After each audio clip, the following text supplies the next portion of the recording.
I've been slowly realizing this week I have actually made a 20-year plus actually enormous mistake. But I'm kind of glad about it because the way I would describe this is if you took somebody from, those like uncontacted tribes you see the YouTube videos of, sometimes they'll like fly a drone overhead and they're, like throwing stuff at the drone or whatever. There's a couple YouTube videos of that out there. And imagine you take one of those people and they win Willy Wonka's golden ticket to the chocolate factory. And then they spend the next however long just trying out all of these things they've never had a chance to try literally at all. That's sort of what I'm going through this month. You see, I've spent basically my entire life playing MMOs, live service games. I mean, that's why I got all this RuneScape shit in the background. I played stuff like World of Warcraft, old school RuneScape or RuneScape back in 2001, Maple Story, Guild Wars 1. I mean, mostly MMOs, live service type of stuff. And I never really went down, of course, unless we're talking Nintendo games, I never really went down the rabbit hole of trying single player games. I was always somebody that wanted to play a multiplayer game because of the either long-term progression of an MMO or because I had buddies that would play the multiplayer game with me. It's sort of a social gamer. Maybe this started from Nintendo games with things like Smash Brothers, or maybe it started from the fact that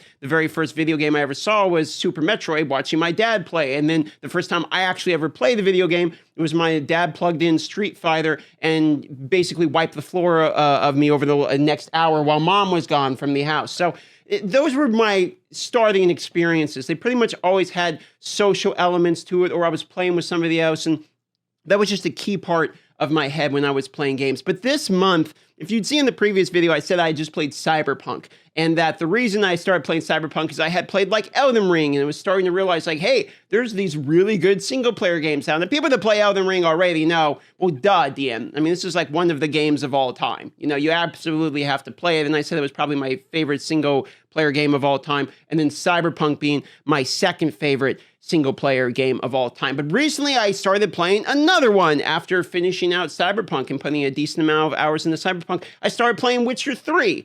And of course, this is another one where you would think it's like, okay, DM, this is obviously a great, but it's another game that I, haven't spent any real time in. I never actually went through and playing this. And now it's almost like a loot filter, which is I'm getting people on the live streams that are filtering out all of the bad games and just like, okay, you get to play this one now. Now play Witcher, play Cyberpunk, try Elden Ring. I gotta do Red Dead Redemption 2. So I'm getting this overload month, which is kind of where we hit the part of like, I'm actually kind of glad that I missed out on all these games because I'm having a month of like blasting through just banger after banger after banger of all these goated single player games that I never got to get my hands on at all. And it's encouraging because I'm sitting here waiting for Path of Exile 2, but also it makes me feel a little bit dumb, if I'm being quite honest, because there's all these amazing games that you could go backwards and play, and I'm constantly seeing all these people talk about, the new Dragon Age game is dog shit, or this other new game is dog shit, but I'm realizing, I was always thinking, well, why don't they just go backwards and play some of these games? Like, instead of playing new games, why not just go play old games? And then it dawned on me, DM, they've already played all the old games. Everyone's already played Witcher. Everyone's already played Red Dead. Everyone's always played Elden Ring. Not everyone's like you that spent 8 years in a row just playing an MMO and grinding your life away for, +1 stat on an item or something like that. So I'm feeling both a little bit dumb, but also kind of happy I'm a little bit dumb, because of the overload of back catalog of really good games that are now at my disposal. Sometimes people ask me, like, how could this even have been possible? Like, how could you be 33 years old, grow up in like the golden age of gaming, basically been an introvert, spent your whole life inside, basically in a cubicle of your own making, just a little bit fancier, and play video games the whole time and never play these types of games? And one, it's the MMO thing I described, but the other part was like, I grew up in like a pretty religious household, not like overly crazy religious, but religious enough where games like Diablo and Doom, like these types of games weren't really like allowed in the house. And we actually didn't have TV. So like all of the TV shows and stuff that I'm familiar with that I can like relate to were stuff that we could rent at like Blockbuster, for instance. So I missed out on a lot of like the late 90s, early 2000 stuff until I got out into college. But the games that were allowed were ones that were more cartoony looking, or like Nintendo games. Like we had a Nintendo, so we had a Super Nintendo, and then like an N64 and a GameCube. So I was able to play these types of games. But the only other games I was able to play were like the MMOs that didn't really seem to have, like a RuneScape was not really something that, RuneScape Classic back in the day was like a web browser based game. So I had access to the internet so I could play RuneScape because it was on a browser. It isn't like a game I had to go to the store and like point out, Mom, will you buy this one for Little DM? Like it was just a game that I could get access to.